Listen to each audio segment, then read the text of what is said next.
Bagaimanakah seorang itu dapat dikatakan lalai atas surat perjanjian kerjasama? Ya, ada 3 hal ya. Yang pertama, debitur tidak memenuhi prestasinya sama sekali. Dalam hal ini, apabila debitur tidak memenuhi prestasinya, maka dia dikatakan tidak memenuhi prestasi sama sekali. Nah, yang kedua, dia memenuhi prestasi namun tidak tepat waktu. Dalam hal ini, apabila debitur dalam pemenuhannya masih bisa diperbaiki, maka dia dikatakan memenuhi prestasi namun tidak tepat waktu. Dan yang ketiga, dia memenuhi prestasi namun keliru atau tidak sesuai dengan apa yang diinginkan. Dalam hal ini, apabila debitur dalam pemenuhannya sudah tidak dapat lagi diperbaiki, maka dia juga dapat dikatakan tidak memenuhi prestasi sama sekali.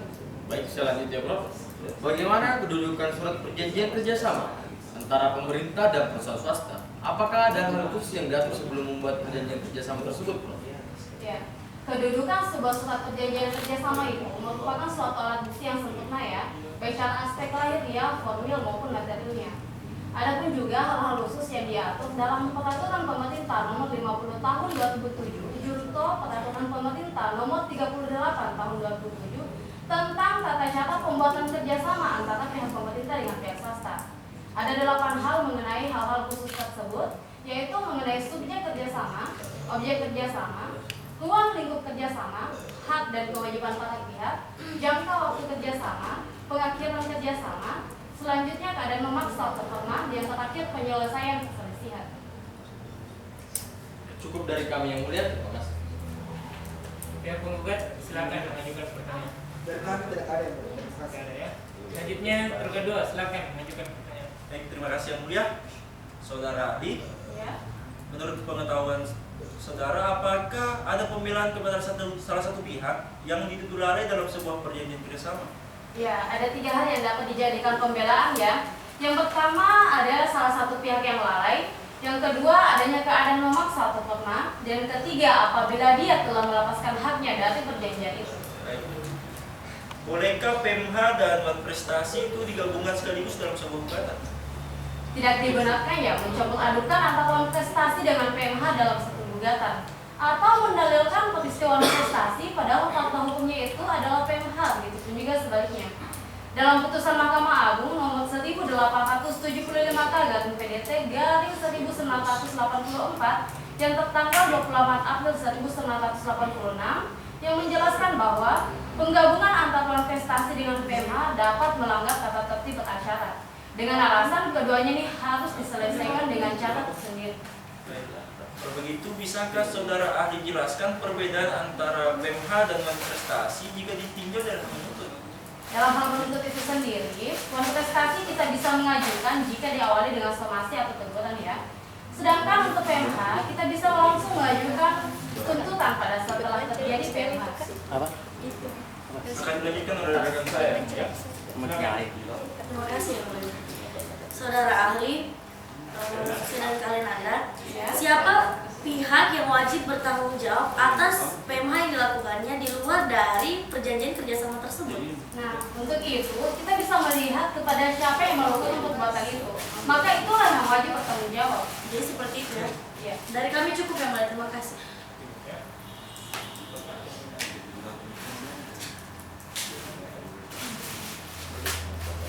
Pihak penggugat ingin menanggapi keterangan ahli.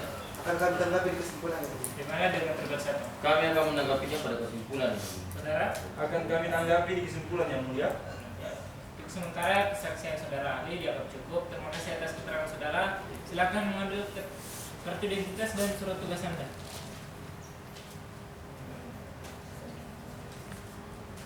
Tugas satu sudah cukup ya saksinya? Tugas cukup. Cukup ya. Selanjutnya pembuktian dan pemeriksaan saksi oleh tergadua. Tergadua sudah siap alat bukti dan saksinya. Sudah siap ya? Sudah siap ya. Jadi alat bukti apa yang ingin Anda ajukan?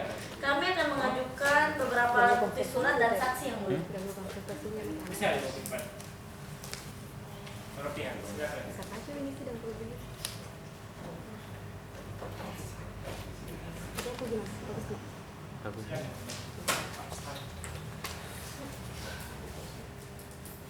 Jadi mengenai saksi, berapa orang saksi yang ingin dihadirkan? Kami akan menghadirkan 1 orang saksi yang mulia. 1 orang saksi. Silakan dihadirkan. Terima kasih yang mulia. Saudara saksi silakan memasuki ruang persidangan. Silakan. Saksi bisa maju ke depan memperlihatkan kartu identitas Anda.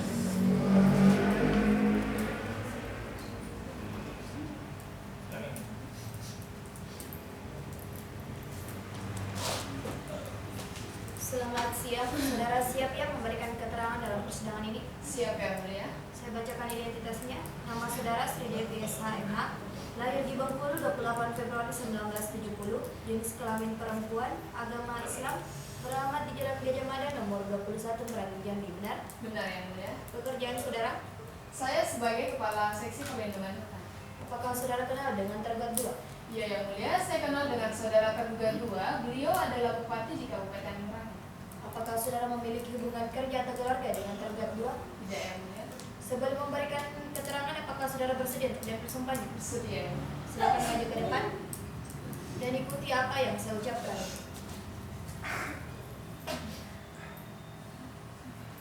Bismillahirrahmanirrahim. Bismillahirrahmanirrahim. Demi Allah saya bersumpah Demi Allah saya bersumpah sebagai saksi dalam persidangan ini sebagai saksi dalam persidangan ini akan memberikan keterangan yang sebenarnya akan memberikan keterangan yang sebenar dan tidak lain daripada yang dan sebenarnya. tidak lain daripada yang sebenar. Silakan duduk kembali.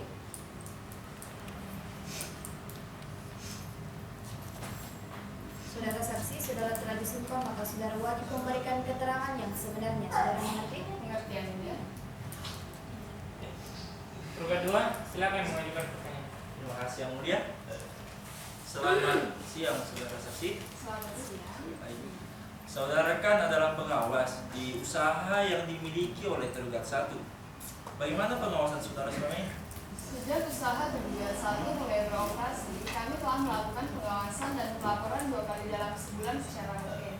Melakukan pembinaan, pengendalian, perizinan, rekomendasi untuk membuka lahan, dan melakukan evaluasi sesuai dengan prosedur yang telah ditetapkan. Serta kami juga memantau segala penanggung jawab usaha yang berkaitan dengan hutan dan lahan menggunakan teknologi Global Forest Watchfire. Teknologi Global Forest Watchfire. Bisa saudara jelaskan apa itu teknologi Global Forest Watchfire? Jadi, teknologi Global Forest Watchfire adalah sebuah alat yang memberikan kita informasi langkah dan lengkap mengenai titik api, di mana kita dapat menentukan batas wilayah yang terkena kebakaran dan mendeteksi bekas kebakaran, sehingga dapat menentukan siapa yang akan bertanggung jawab. Akan dilanjutkan oleh rekan saya, ya. Silakan. Terima kasih. Saudara saksi, silakan Anda presentasikan hasil pemesan Anda. Baik majelis, kebetulan filenya sudah ada di panitra. Bisa kita lihat di layar. Pada gambar pertama terdapat titik api yang bermula di lahan PT Tucinan Palu. Pada gambar yang kedua, tampilan menggunakan Fels color yang menunjukkan titik api menyebar luas sampai ke tanah wilayah masyarakat.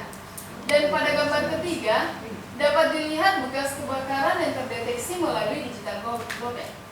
Jadi yang mulia, berdasarkan dengan keterangan saksi dapat disimpulkan bahwa titik awal kebakaran lahan tersebut berasal dari lahan PT Tucinan Farm.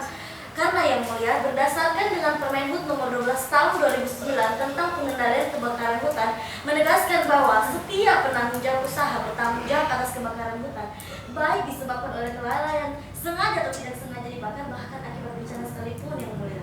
Mohon maaf yang mulia, kami keberatan dengan apa yang dikatakan oleh kuasa hukum tergugat 2. Mereka terlalu cepat menyimpulkan sesuatu yang hanya dapat dilihat dengan teknologi yang belum tentu kebenarannya. Keberatan diterima. Jadi, saudara tergugat 2 jangan mengambil kesimpulan sendiri ya selama persidangan ini berlangsung. Baik yang mulia. Masih memiliki pertanyaan? Masih yang mulia. Baik, sebelum dilanjutkan, mohon kepada peserta sidang untuk tenang ya selama persidangan ini berlangsung.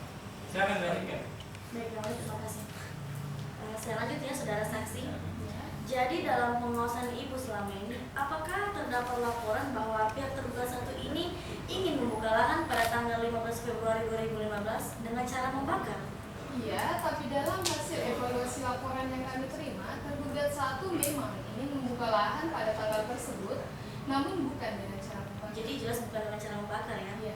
Dari kami cukup yang mulia, terima kasih. Cukup ya. Pihak penggugat, silakan mengajukan pertanyaan. Dari kami tidak ada yang boleh. Tidak ada ya. Bagaimana dengan saudara? Ada yang mulia?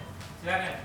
Baik, terima kasih yang mulia. Saudara saksi, tadi saya mendengar Anda menyebutkan adanya teknologi Global Forest Watchfire. Benar? Apakah teknologi tersebut itu betul-betul akurat dalam menentukan titik api?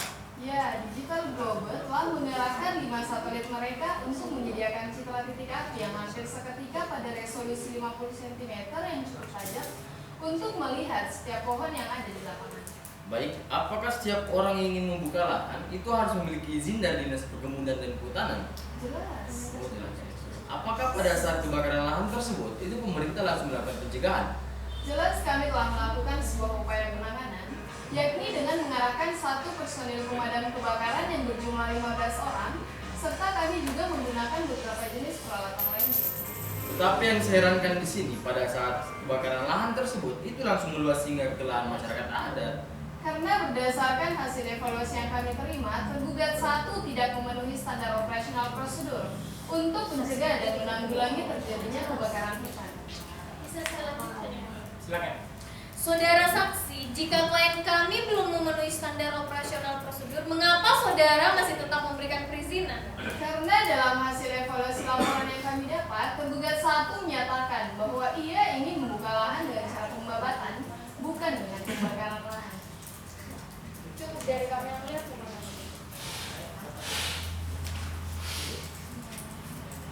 Setiap penggugat ingin menanggapi keterangan saksi. Akan terkami dengan kesimpulan itu. Bagaimana dengan tergugat 1? Kami akan menanggapinya pada kesimpulan yang Tergugat 2? Kami pun akan menanggapinya pada kesimpulan. Ya. Sementara kesaksian saudara dianggap cukup. Terima kasih atas keterangan saudara. Silakan mengajukan identitas.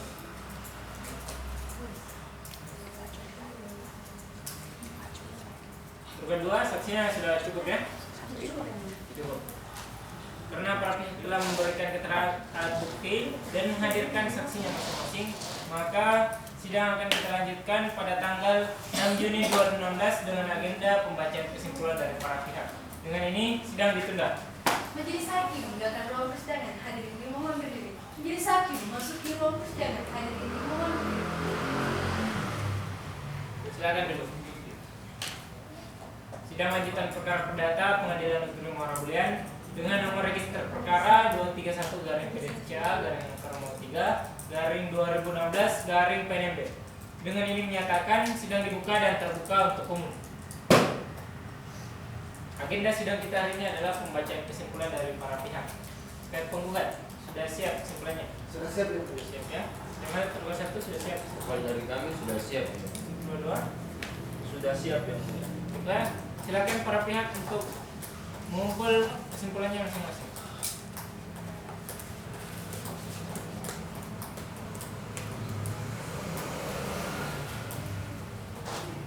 Pihak penggugat sudah siap membacakan kesimpulannya atau dianggap tidak dibacakan? Yang terakhir dicapai Oh, iya. Gimana dengan tergugat 1? Yang nggak pernah dibacakan. Agak pula dibacakan yang mulia. Ya. Jadi karena para pihak telah memberikan kesimpulannya masing-masing, maka sidang akan kita lanjutkan pada tanggal 13 Juni 2016 dengan agenda pembacaan putusan akhir oleh majelis hakim. Dengan ini sidang ditunda. Majelis hakim meninggalkan ruang persidangan, hadirin dimohon berdiri. Majelis hakim memasuki ruang persidangan, hadirin dimohon berdiri. Silakan duduk. Sidang lanjutan perkara perdata Pengadilan Negeri Muara Bulian dengan nomor register perkara 231-PDCA-3/2016-PNB. Dengan ini menyatakan sidang dibuka dan terbuka untuk umum. Agenda sidang kita hari ini adalah pembacaan putusan akhir oleh majelis hakim. Jadi diharapkan para pihak untuk mendengarkan baik-baik ya putusan akhir yang akan kami bacakan.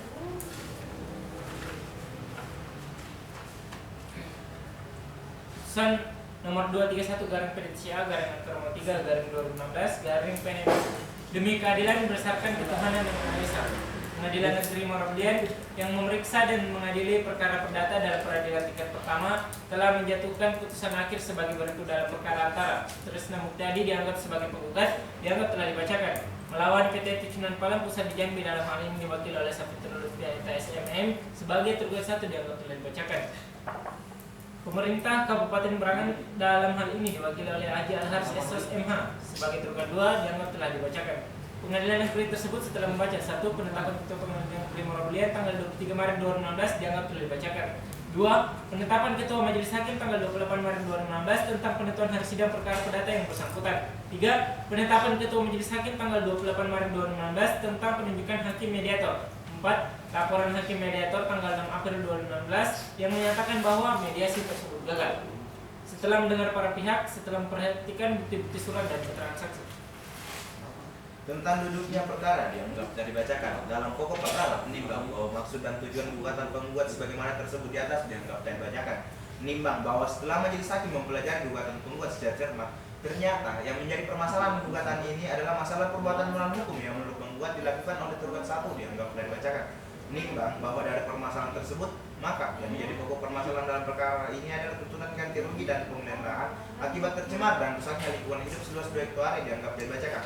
Menimbang bahwa untuk menguatkan kebenaran dalil gugatannya, penggugat mengajukan 8 buah alat bukti dan menghadirkan 1 orang saksi fakta serta 2 orang ahli. Sedangkan tergugat satu telah mengajukan 9 bukti dan menghadirkan 1 orang saksi fakta serta 1 orang ahli. Dan tergugat 2 telah mengajukan 8 buah alat bukti dan menghadirkan 1 orang saksi fakta. Menimbang bahwa dari permasalahan tersebut di atas, maka yang harus dibuktikan penggugat adalah dianggap tidak dibacakan. Menimbang bahwa selanjutnya akan dipertimbangkan poin tersebut sebagai berikut. 1. Apakah benar tergugat satu telah memperoleh izin usaha pengolahan lahan dari kementerian terkait dan pemerintah setempat? Menimbang bahwa dalam jawabannya tergugat satu secara tegas mengakui bahwa tergugat satu memperoleh izin usaha perkebunan kelapa sawit oleh Menteri Kehutanan dianggap telah dibacakan. 2. Apakah benar tergugat satu telah melakukan pembukaan lahan dengan cara membakar? Menimbang bahwa benar tergugat satu telah melakukan pembukaan lahan dengan cara membakar yang terbukti secara nyata melalui foto-foto kebakaran yang dibuktikan oleh penggugat dalam pembuktian bukti surat, maka sesuai ketentuan tersebut di atas, tergugat harus membayar ganti rugi. 4. 3. Apakah benar hasil pembakaran tersebut telah menimbulkan kerugian? Menimbang bahwa benar penggugat telah lahan dengan cara pembakaran tersebut menimbulkan kerusakan lingkungan hidup. Dengan berdasarkan keterangan ahli hukum lingkungan hidup yang didatangkan oleh pihak penggugat dianggap tak dibacakan.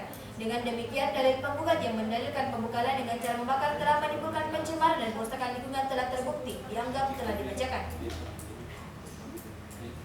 Menimbang bahwa selanjutnya majelis hakim akan mempertimbangkan pula dalil-dalil bantahan tergugat satu.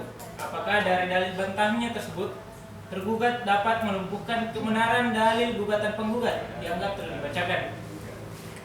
Mengadili dalam provisi 1. Memerintahkan tergugat satu untuk melakukan pemulihan fungsi lahan perkebunan dan peternakan milik masyarakat adat yang terkena dampak akibat kebakaran lahan. 2.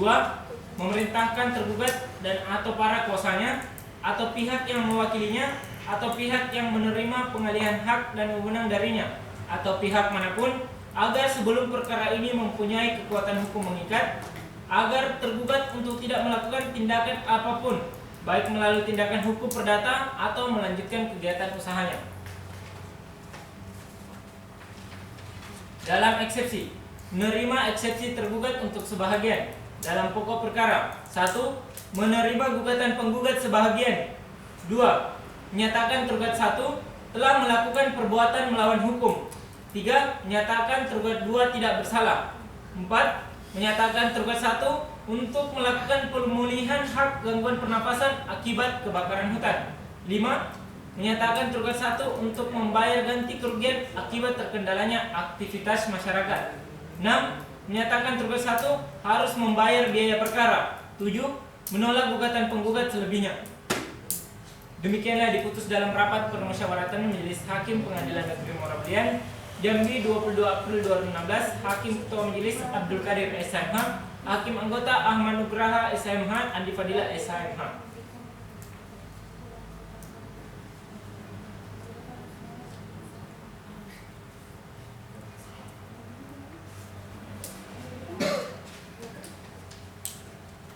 Jadi pihak penggugat sudah mengerti dengan putusan akhir yang telah kami bacakan. Mengerti ya? Mengerti ya? Bagaimana dengan saudara tergugat 1? Mengerti ya? Mengerti. Saudara tergugat 2? Mengerti ya mungkin. Lah atas putusan akhir majelis hakim yang telah dibacakan, jadi para pihak diberikan kesempatan untuk menggunakan haknya. Pihak penggugat, apakah saudara ingin banding atau bagaimana? Pikir-pikir dulu. Pikir dulu ya. Dulu ya. Saudara tergugat 1? Kami akan pikir dulu ya. Tergugat 2 bagaimana? Kami menerima putusan ini, Bu. Menerima putusan ini ya. Jadi terima kasih atas putusan.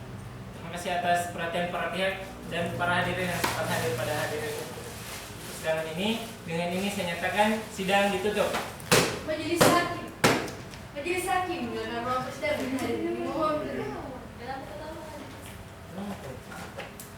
Kira